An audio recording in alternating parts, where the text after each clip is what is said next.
কাকুটার একটু ভুলের জন্য তার জীবন চলে যেত আজ। আসলে অভির একটা কাজ ছিল কুমড়োকাশীপুর, সেখানেই আমরা 3 বন্ধু যাচ্ছিলাম। তখনও সব ঠিকঠাকই ছিল।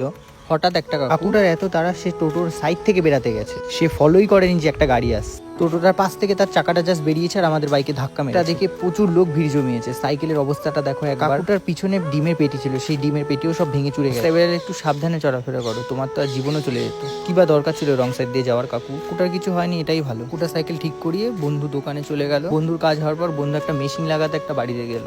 ওখানে পরিবেশটা সত্যি খুব ভালো ছিল। আসলে এই মেশিনটা হলো গয়নার ডিজাইন করার জন্য। বন্ধুটা সেট করছিল আর আমরা নিচে তখন ফটো তুলছিলাম। এত পরিমাণ, এত ভালো ভালো গাছ দেখে না সত্যি খুব ভালো লাগছিল। বেশ কিছুক্ষণ দাঁড়িয়ে ওখানে চলে আসলাম। সব ঠিকঠাকই ছিল, ব্যাস শুরু হয়ে গেল আবার মেঘলা ওয়েদার। বৃষ্টি আবার হবে, আবার ভিজে গিয়ে জ্বর হবে, এই ভয়ে টেনশনে চলে আসছিলাম। তার সময় খুব ভয় লাগছিল, আবার গলি ঠলি দিয়ে যেন কেউ না বেরায়। ফ্রি ফটকা তো রোজের দামটাই দিয়ে দিতে হলো।